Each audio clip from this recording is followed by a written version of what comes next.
বর্তমানে আমি রয়েছি মানিকগঞ্জের আরিচা ফেরিঘাটে। আজকে আমি এই আরিচা ফেরিঘাট থেকে পাবনার কাজীহাট ফেরিঘাট পর্যন্ত ফেরিতে ভ্রমণ করবো, আর এই সম্পূর্ণ ভ্রমণটি আপনাদের সাথে শেয়ার করব। তো চলেন ভিডিওটি শুরু করা যাক।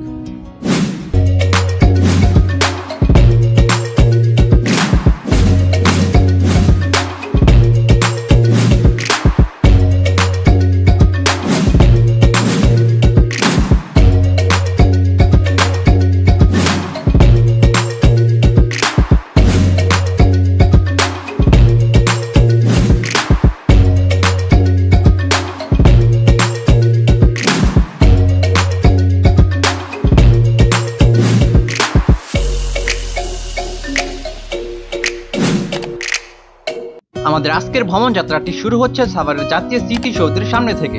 সাভারের জাতীয় স্মৃতিসৌধের সামনে থেকে মানিকগঞ্জের উথুলি পর্যন্ত যেতে আমরা বেছে নেই মানিকগঞ্জের সেরা অপারেটর সেলফি পরিবহনকে। সেলফি পরিবহনে আমাদের মানিকগঞ্জের উথুলি পর্যন্ত যেতে জনপ্রতি ভাড়া পড়েছে 120 টাকা।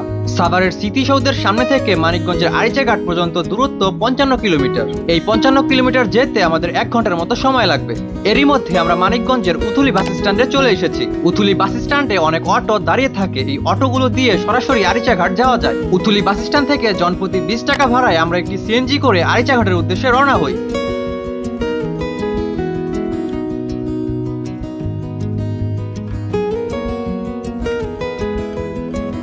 অটো কিন্তু আমাদের এইখানে নামিয়ে দিয়েছে। এটি হচ্ছে মূলত লঞ্চ ঘাট। ফেরিঘাট এখান থেকে কিছুটা দূরে। ফেরিঘাট যাওয়ার জন্য আমরা লঞ্চ ঘাটের সামনের রাস্তার হাতের ডান দিকে চলে যাই। কিছুটা সামনে আসলে আপনারা এরকম একটি 4 রাস্তার মোড় দেখতে পাবেন। এখান থেকে কিন্তু বাঁ দিকে যেতে হবে। এই মুহূর্তে আমি রয়েছি মানিকগঞ্জের আরিচা ফেরিঘাটে। এখানে এসে আমি দেখতে পাই অনেক মোটরসাইকেল কিন্তু দাঁড়িয়ে রয়েছে ফেরিতে ওঠার জন্য। তাছাড়াও এখানে অনেক মানুষের ভিড় ছিল। আপনারা সামনে যে 4 জন লোককে দাঁড়িয়ে থাকতে দেখছেন, তারা কিন্তু আসলে টিকিট বিক্রি করে। আপনারা তাদের কাছ থেকে ফেরির টিকিট নিতে পারবেন।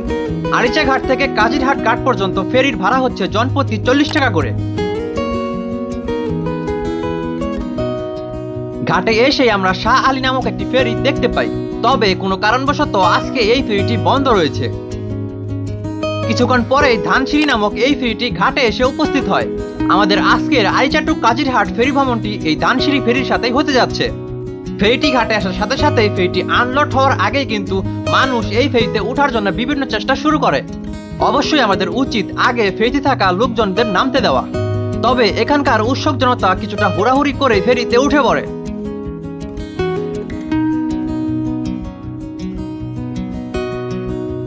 আমাদের আজকের ভ্রমণ সঙ্গী এই ধানসিঁড়ি ফেরিটি কিন্তু মাত্র 7 মাস আগে উদ্বোধন করা হয়। এই মুহূর্তে আমি কিন্তু ধানসিঁড়ি ফেরিতে রয়েছি, আর এটি হচ্ছে ফেরির সামনের অংশ। এখনো কিন্তু এই ফেরির আনলোডিং প্রক্রিয়াটি চলছে।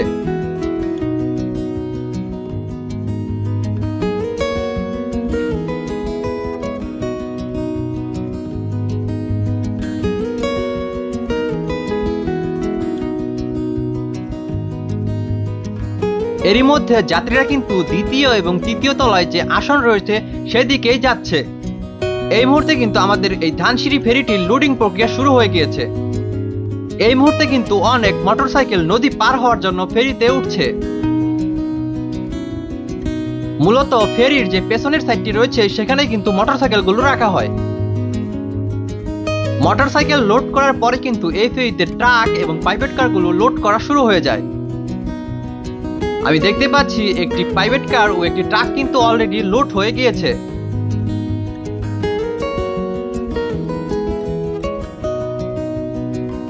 এদিকে কিন্তু বেশ কয়েকটি প্রাইভেট কার এবং বেশ কয়েকটি ট্রাক কিন্তু ফেরিতে লোড হওয়ার অপেক্ষায় দাঁড়িয়ে রয়েছে।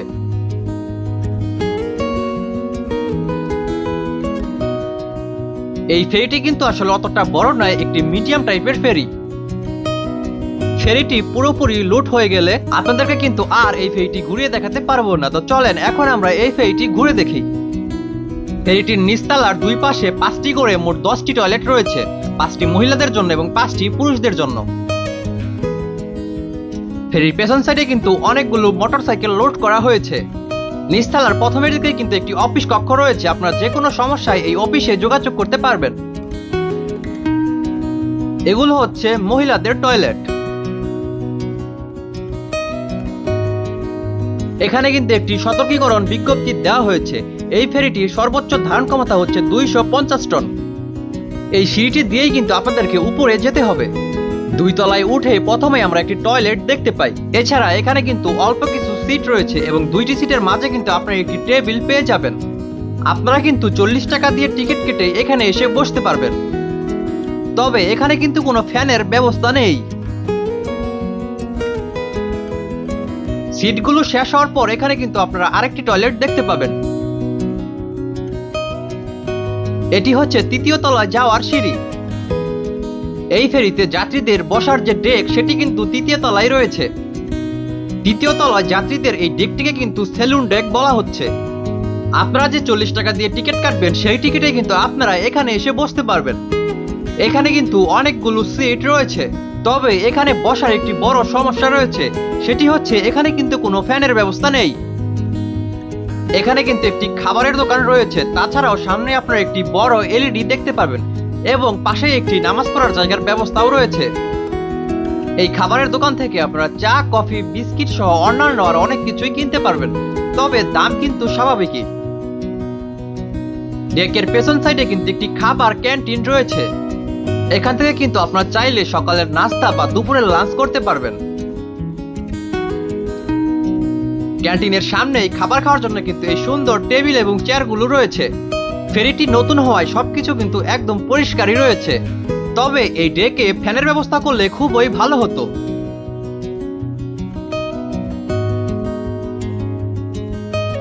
এই মুহূর্তে আমি রয়েছি 4 তলার সিঁড়ির কাছে। 4 তলায় কিন্তু এই ফেরির অফিসিয়াল রুমগুলো রয়েছে।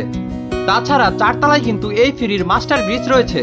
এটি হচ্ছে এই ফেরির মাস্টার ব্রিজ। এখান থেকে কিন্তু এই ফেরিটি চালানো হয় বা এই ফেরিটি এখান থেকে কন্ট্রোল করা হয়।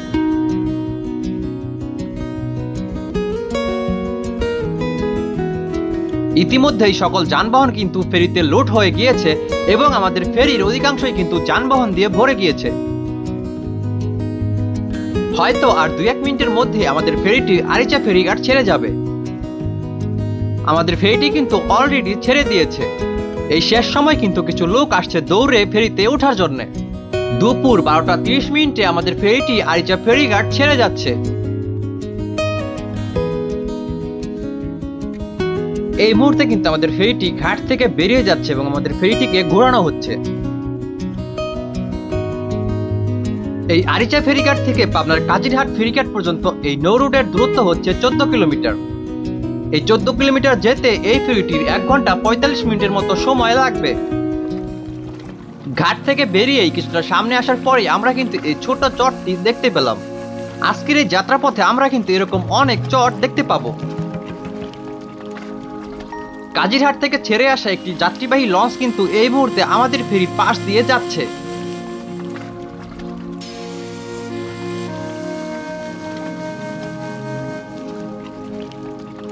আরিচা কাজিরহাট নৌরুটে কিন্তু স্পিড বোটও চলাচল করে। আপনারা কিন্তু আরিচা ঘাট থেকে কাজিরহাট পর্যন্ত 3টি উপায়ে যেতে পারবেন। প্রথমটি হচ্ছে ফেরি, দ্বিতীয়টি হচ্ছে লঞ্চ এবং তৃতীয়টি হচ্ছে স্পিড বোট। মূলত আমাদের ফেরিটি কিন্তু মাছ নদী দিয়ে যাচ্ছে। লঞ্চ এবং স্পিড বোটগুলো কিন্তু চরের কিনারা দিয়ে যাচ্ছে।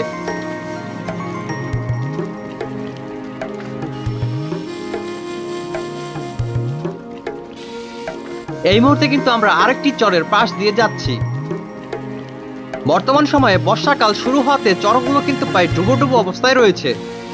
এদিকে আমি দেখতে পাচ্ছি চরের কিনারায় 2 জন লোক ছোট একটি নৌকা নিয়ে কিন্তু মাছ ধরার চেষ্টা করছে। এছাড়াও আমি চরের উপরে কিন্তু কয়েকজন মানুষকে দেখতে পেলাম। এই দিকে কিন্তু চরের কিনারায় একটি লঞ্চ ভিড়িয়ে রাখা হয়েছে।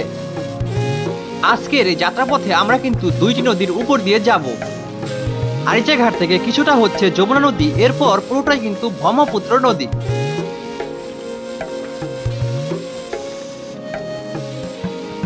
এই ফেরিতে কিন্তু ভ্রাম্যমাণ ভাবে অনেক কিছুই বিক্রি করা হচ্ছে। এখানে কিন্তু আমি আইসক্রিম বিক্রি করতে দেখতে পাচ্ছি।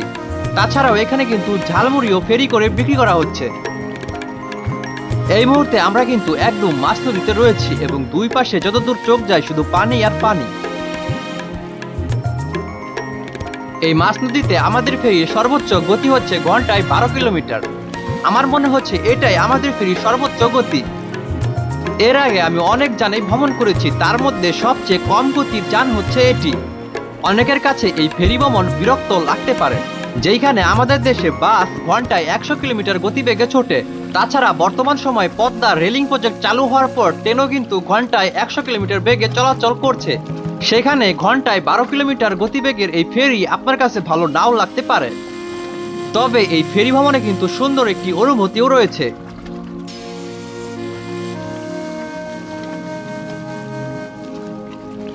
আপনারা যদি লঞ্চে ভ্রমণ করেন সেক্ষেত্রে কিন্তু আপনারা ঘন্টায় 20 থেকে 25 কিলোমিটার স্পিড পাবেন। তাছাড়া এই আরিচা কাজিরহাট রুটে যে স্পিড বোটগুলো চলাচল করে সেগুলো কিন্তু ঘন্টায় 45 থেকে 50 কিলোমিটার গতিবেগে ছোটে। আপনারা যারা আমার মতো অ্যাডভেঞ্চার প্রেমী তারা অবশ্যই একবার হলেও ফেরি ভ্রমণ করে দেখবেন। আমি আশা করি আপনাদের অবশ্যই ভালো লাগবে।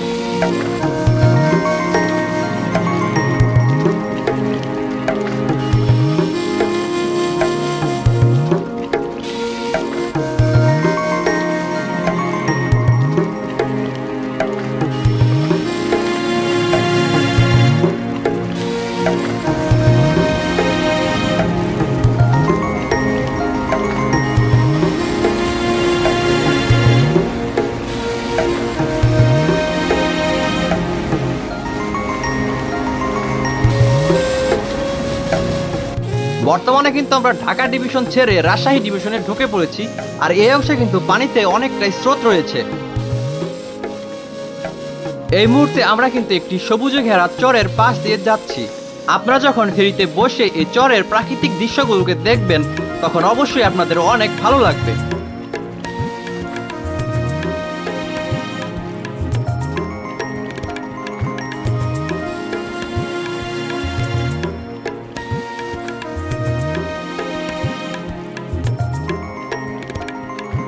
অলরেডি বর্ষা মৌসুম শুরু হওয়ার কারণে এই চরের অর্ধেক কিন্তু অলরেডি পানিতে ডুবে গিয়েছে।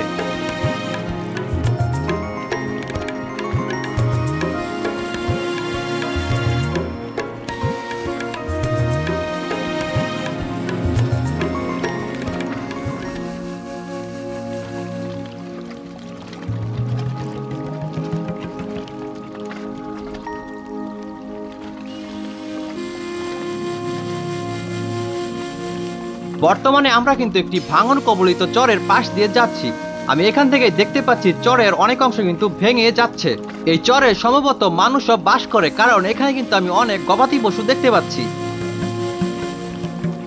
এই দিকে চরের পাশ দিয়ে কিন্তু একটি ছোট লঞ্চ কাজিরহাটের দিকে যাচ্ছে। এই চরে কিন্তু আমি অনেক ঘর বাড়ি দেখতে পাচ্ছি, তাছাড়াও এখানে কিন্তু অনেক খড় গাদা করে রাখা রয়েছে।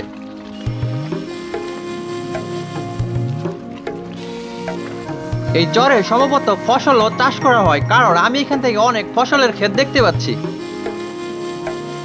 এই চরে কিন্তু আমি একটি ঘোড়া দেখতে পাচ্ছি।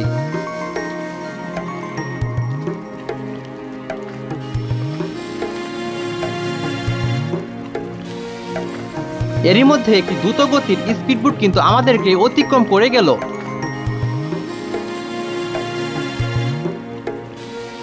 চরের এই অংশে কিন্তু মাটিগুলো আস্তে আস্তে ভেঙে পড়ছে। আমি ফেরিতে বসে দেখতে পাচ্ছি একজন কৃষক তার ক্ষেতে কীটনাশক স্প্রে করছে। আপনারা যখন ভ্রমণের সময় এই সুন্দর দৃশ্যগুলো দেখবেন তখন অবশ্যই আপনাদের অনেক ভালো লাগবে।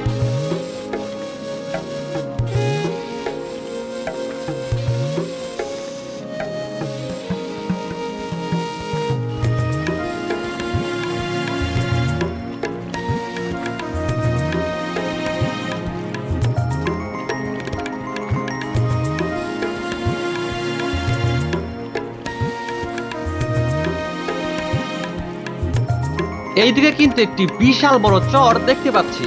এইখানে সম্ভবত বাদামের চাষ করা হয়। আমি দেখতে পাচ্ছি 4 জন মহিলা কিন্তু তাদের ক্ষেতে কাজ করছে। এই সবুজ শ্যামল দৃশ্য দেখতে কার না ভালো লাগে বলুন।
আমরা কিন্তু ইতিমধ্যেই পাবনার কাজিরহাট ঘাটের কাছে চলে এসেছি।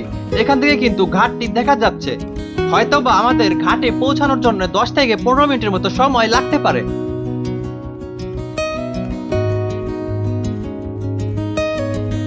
ফাইনালি আমরা পৌঁছে গিয়েছি পাবনার কাজিরহাট ফেরিঘাটে।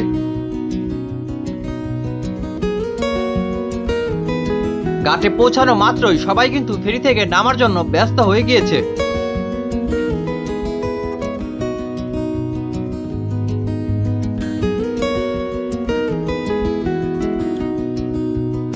আমার আজকের এই ভ্রমণটি আপনাদের কেমন লেগেছে তা অবশ্যই কমেন্ট করে জানাবেন। আর হ্যাঁ, অবশ্যই এই ভিডিওতে একটি লাইক করবেন আর অবশ্যই আমার চ্যানেলটি সাবস্ক্রাইব করবেন।